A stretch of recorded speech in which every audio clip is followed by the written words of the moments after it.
Saudara, Polda Metro Jaya mengungkap rekam jejak produser sekaligus sutradara produksi film porno di Jakarta Selatan.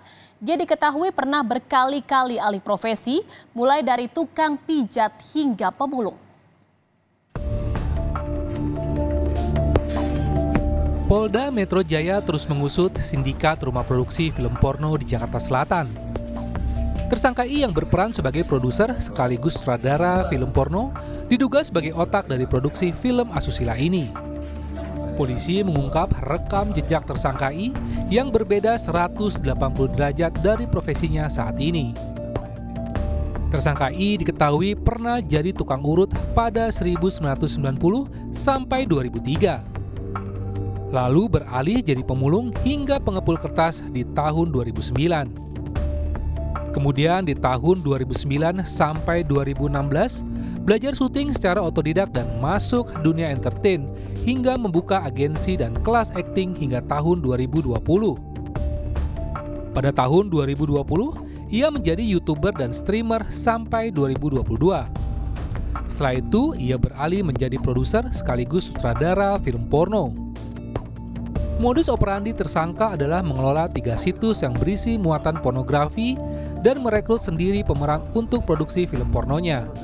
Si I ini memang backgroundnya juga sebagai sutradara dulu, dia juga sudah pernah membuat beberapa film, baik yang mana genre dari film tersebut film horor dan juga komedi. Namun berjalannya waktu karena terkait dengan motif ekonomi yang mana mungkin dengan menawarkan film seperti ini lebih banyak peminatnya, akhirnya dia terjun ke bisnis dunia pembuatan film seperti ini.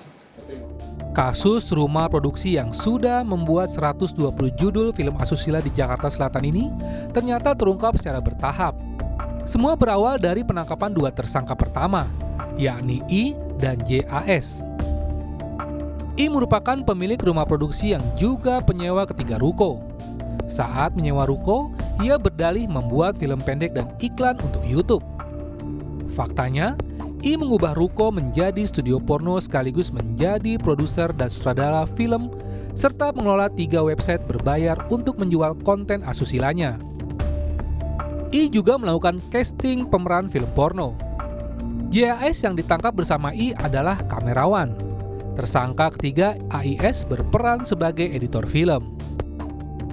Kemudian AT sebagai sound engineer dan seorang perempuan berinisial SE yang bertugas sebagai sekretaris rumah produksi sekaligus salah satu pemeran film porno. Selain menangkap tersangka, polisi juga menyita sejumlah barang bukti untuk pembuatan film asusila, antara lain laptop, komputer, dan kamera. Polisi bilang rumah produksi mulai membuat film porno sejak 2022. Para tersangka meraup keuntungan sekitar 500 juta rupiah. Tim Liputan, Kompas TV. Saudara, terkait pemeriksaan 16 pemeran video porno, kita telah tersambung dengan jurnalis Kompas TV Nanda Aprilia di Polda Metro Jaya. Selamat sore Nanda, apakah pemeriksaan terhadap para talent atau para pemeran dari video porno ini sudah atau jadi dilakukan hari ini?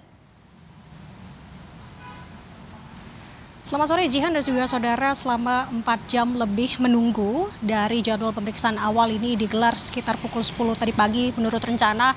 Bisa dipastikan dan juga sudah ditegaskan bahwa ke-16 saksi yang diundang dalam pemeriksaan hari ini oleh penyidik Polda Metro Jaya ini tidak hadir, artinya ke-16 saksi yang diundang hari ini mangkir. Hal tersebut ditegaskan menurut penuturan dari Kabid Humas Polda Metro Jaya Kombes Pol Trunoyudo Wisnuandiko maupun juga melalui rilis tertulis yang disampaikan oleh Krimsus Polda Metro Jaya Kombes Ade Safri. Beberapa hal yang kami kutip dari rilis tertulis tersebut terkait ketidakhadiran ke-16 saksi hari ini dikarenakan beberapa hal, Jihan dan juga saudara. Beberapa hal tersebut yakni dari surat panggilan yang dilayangkan tim penyidik kepada saksi, khususnya saksi-saksi yang berada di luar kota maupun juga di luar pulau, ini dikembalikan lagi kepada tim penyidik Polda Metro Jaya hari ini, di mana alasannya oleh tim ekspedisi yang diterima oleh tim penyidik, begitu alasannya adalah alamat ini sudah pindah ataupun saksi ini sudah tidak beralamatkan di tempat yang dilayangkan surat oleh tim penyidik tersebut. Setidaknya itu beberapa alasan yang disampaikan oleh saksi sehingga surat ini dikembalikan ke penyidik hari ini. Kemudian dari hal tersebut pun tim penyidik ini mengagendakan ulang dengan membuat surat panggilan yang kedua, artinya kepada 16 tersangka atau 16 saksi hari ini, yakni untuk pemeriksaan ini diagendakan kembali pada Selasa 19 September 2023 mendatang. Terkait dengan ketidakhadiran ke-16 saksi hari ini, berikut adalah penuturan yang disampaikan oleh Kabid Humas Polda Metro Jaya, Kombes Pol Truno Yudo. Seperti sampai dengan saat ini kita ketahui pukul 2 siang 28 ya, atau pukul 14:28 kehadirannya belum terlihat. Ada beberapa kan tadi terjadi dua klaster ya, yang terima tapi tidak mengkonfirmasi.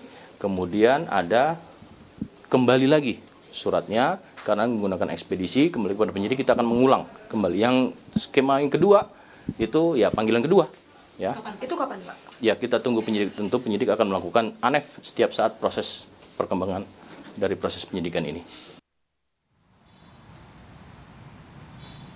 Ya, Jihan, bisa ditegaskan dari kasus ini, pihak kepolisian sudah menetapkan sebanyak 5 tersangka yang ditetapkan dari kasus ini. Beberapa diantaranya adalah kameramen, editor film, sound engineer, maupun juga sekretaris rumah produksi yang berperan sebagai talent. Jadi kita tunggu nanti pemeriksaan kedua yang akan diselenggarakan pada 19 September 2023 mendatang. Jihan. Baik, terima kasih atas laporan Anda jurnalis Kompas TV Nanda Aprilia dari Polda Metro Jaya, Jakarta. Selamat bertugas kembali.